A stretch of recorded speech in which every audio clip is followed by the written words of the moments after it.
If you've already seen the short video, then please don't miss the full story. It's linked in the comments. This is a brand new channel, and shorts are getting a few views, but the long videos, they're being ignored. My folks handed my sister a lavish seaside mansion while I got a barren parking lot. You can always camp under the moonlight, they sneered. But when I transformed it into a gold mine, they came crawling for a cut. I should have seen through that dinner invite. My parents never called me over unless they had an ulterior motive, usually to rub in how much I'd let them down. Still, I showed up, clinging to that foolish hope that maybe, just maybe, this time would be different. I'm a mechanic by trade. Nothing glamorous, but I'm skilled, I earn my keep, and I stay out of trouble. My sister Emily, though, she's their golden child. Never held a proper job, always spoon-fed everything. She could torch their house, and they'd still pin the blame on me. So I walk into their place, and Emily's already lounging, sipping wine like she owns the world. Dad's at the table, skimming the paper. Mom's fussing in the kitchen, avoiding my gaze. Wow, Emily smirks. You actually came. Took a break from fixing flats? I brush it off and sit. Mom said it was urgent. Dad finally sets down his paper. It is. We're splitting our assets. Emily's eyes gleam. She knows she's getting something grand. Mom beams at her. We're giving you the coastal villa, darling. Emily gasps theatrically, hand on her chest. The Monterey one? Mom nods. Yes, sweetheart, it's yours. I sit, waiting. Surely there's something for me, right? Dad turns to me, face blank. And you, Logan? You get the parking lot? Silence. I blink. The what? That old lot on 8th Street, Mom says, waving a hand like she's tossing me a bone. It's land. You'll figure it out. Emily bursts into laughter. That's priceless, she grins at me. At least you've got a spot to sleep, under the stars. Dad chuckles. That lot's been empty forever, but maybe you can sell lemonade or something.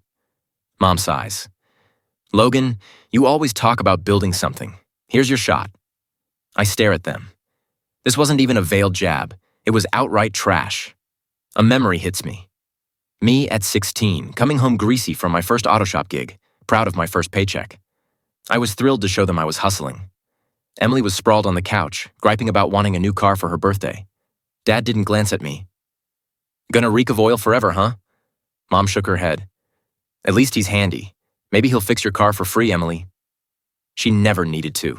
They bought her a shiny BMW that week, and now, years later, nothing had changed. I take a deep breath and slide back from the table.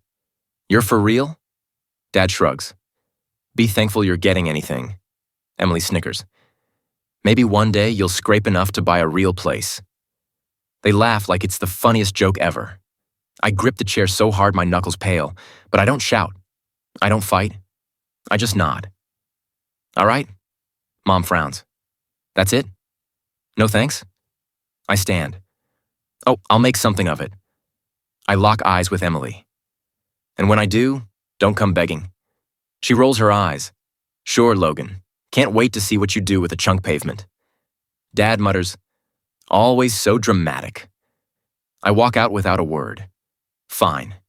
They thought they could crush me? I'd turn that worthless lot into something they'd never expect. And when I did, they'd eat their words. Standing in front of that lot, I stared at it like it was a cruel prank. Cracked asphalt, weeds poking through, a rusty sign barely hanging on.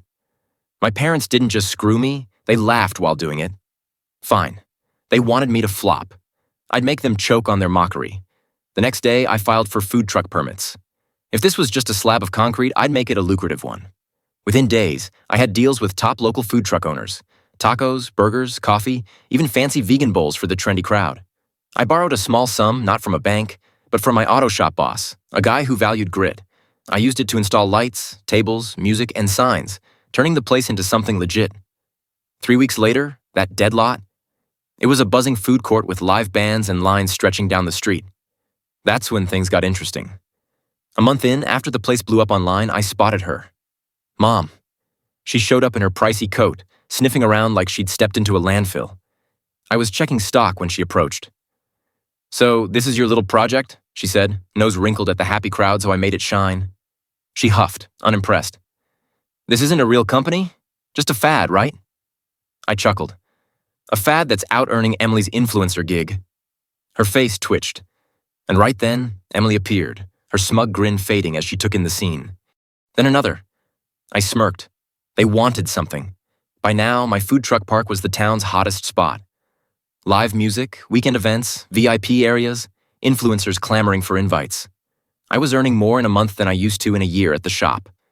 And suddenly, my family, who'd laughed in my face, wouldn't stop calling. Days later, I was overseeing a delivery when a voice made my skin crawl. "Logan." I turned. Emily. Arms crossed, but no smirk this time. She looked desperate. I raised an eyebrow. "Wow, you actually came to the lot. Car breakdown?" She huffed. "I need to talk." I checked my watch. 5 minutes. Go, her jaw clenched, but she swallowed her pride. "I need to sell the beach house." I blinked. "The same one you bragged about?" She ignored that. "The market's bad, and I need cash now." I smirked. "Too many luxury trips, designer bags, overpriced coffee?" She stiffened. "It's complicated," she muttered. "Just say you'll help." I leaned against a truck, arms crossed. "Help how?" She hesitated. "I need $200,000 to clear debts before I can list it." I whistled. "Ouch. Tough luck." I turned to the delivery driver. "Anyway, good luck." She grabbed my arm. "Seriously? You have the money." I pulled away. "Oh, now my business is real enough for you to beg?" Her face reddened.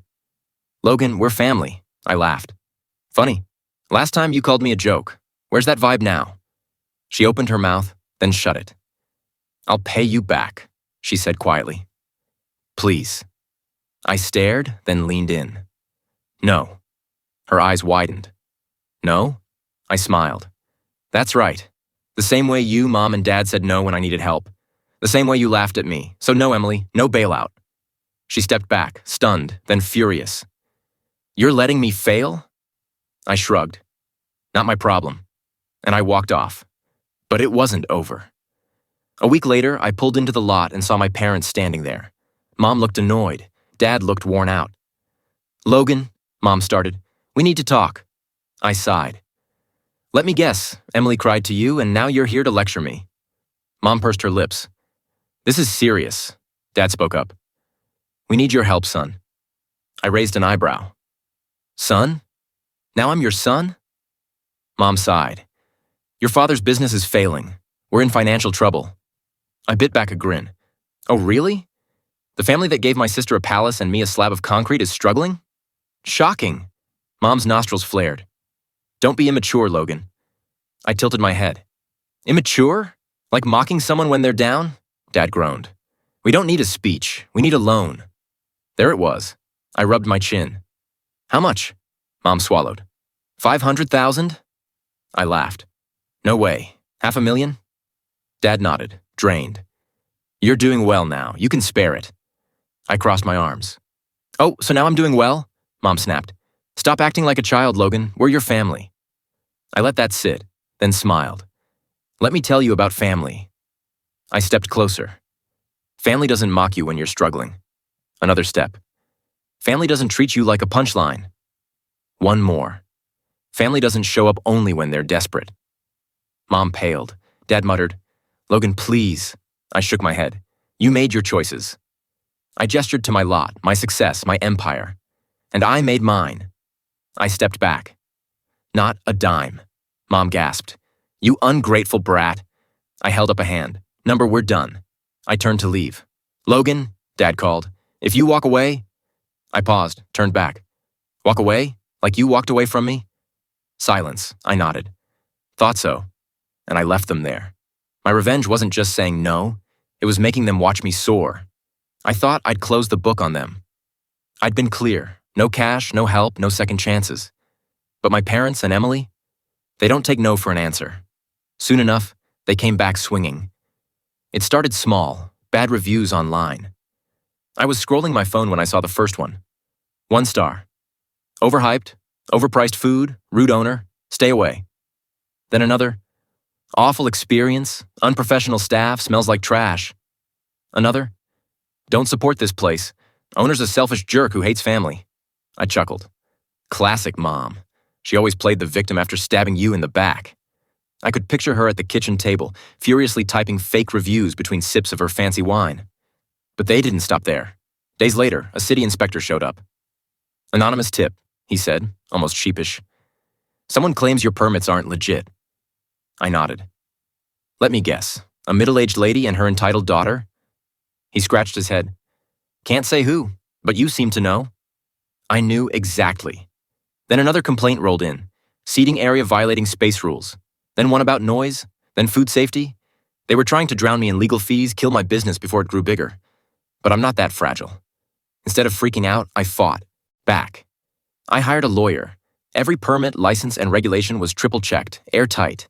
The inspector even admitted I was clean. I ramped up marketing. If they wanted to tank my reputation, I'd bury them in positivity. I hosted special events, giveaways, live shows. I invited local influencers to VIP tastings. I expanded.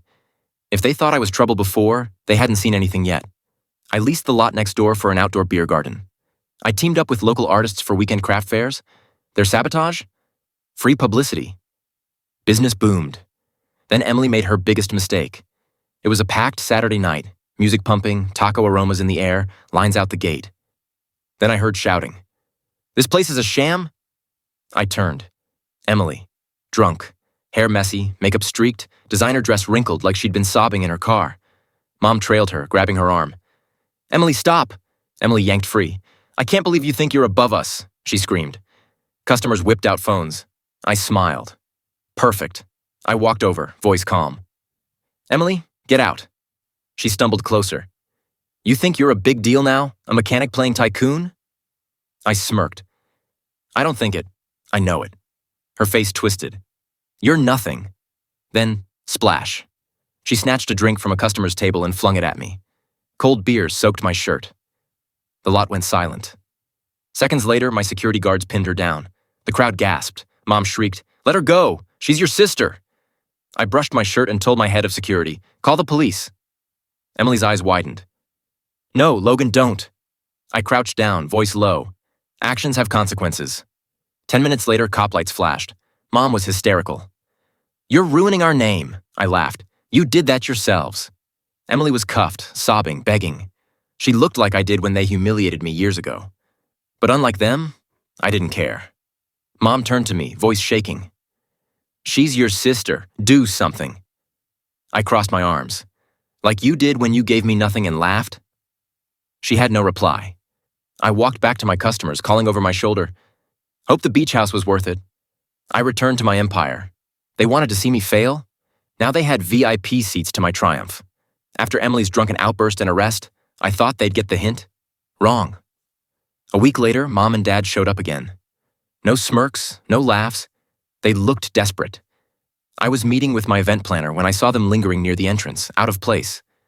For years, I'd felt small around them, never enough. Now, I held the power. I wrapped my meeting, made them wait, then strolled over, arms crossed. Back again?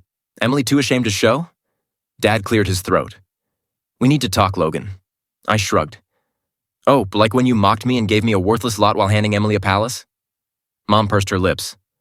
"This isn't about old wounds." I chuckled. "It's all about old wounds. If you hadn't treated me like trash, you wouldn't be here groveling." Her eye twitched, but she stayed calm. "We're in deep trouble." I knew the score.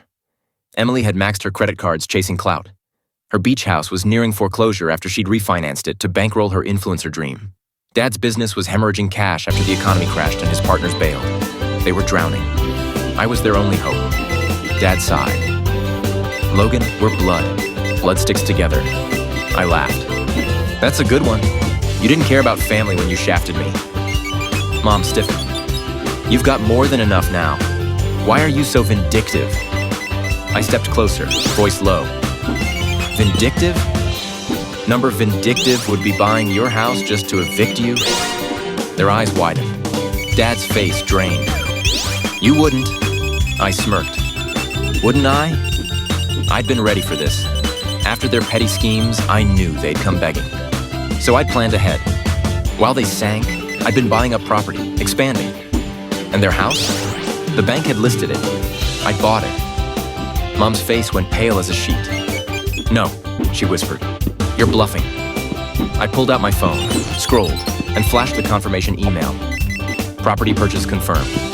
Dad's hands trembled. "You bought our home?" he croaked. I nodded. "Yeah, you mean the one you said I didn't belong in? Where Mom let you Emily treat me like dirt?" She grabbed my arm. Please, Logan, don't take our house. I pulled free. Now you know what it's like to lose something. She started crying, but I was numb. Then I dropped the final bomb. You know what? I said slowly. I'm not cruel. I'll let you keep the house. Mom gasped. You will? Dad exhaled, shaky. I smirked. Sure, one condition. They nodded eagerly. Anything. I pulled out a contract I'd drafted. I'll let you stay, but I own it, and you'll pay me rent every month, no excuses. Mom's jaw dropped. You can't mean that. I leaned in. Oh, I'm dead serious. Dad swallowed. How much? I named a steep price, fair for the market, but heavy enough to sting every month. Mom's face twisted. You're charging us to live in our own house? She spat. No, I grinned. In my house. Silence. Dad sighed. We've got no choice, do we? I shrugged. Sure you do. Plenty of cheap motels around. Mom glared, but she knew she'd lost. Slowly, Dad signed the contract, hands shaking. Mom snatched the pen, nearly tearing the paper. I folded it neatly and pocketed it. Nice doing business. I turned, leaving them there. Dad slumped, Mom wiping humiliated tears. They'd spent their lives belittling me, treating me like nothing. Now, I owned their home, their future, them. As I walked back to my empire, I smiled. They thought I'd amount to nothing? I'd claimed everything, and they had nothing left.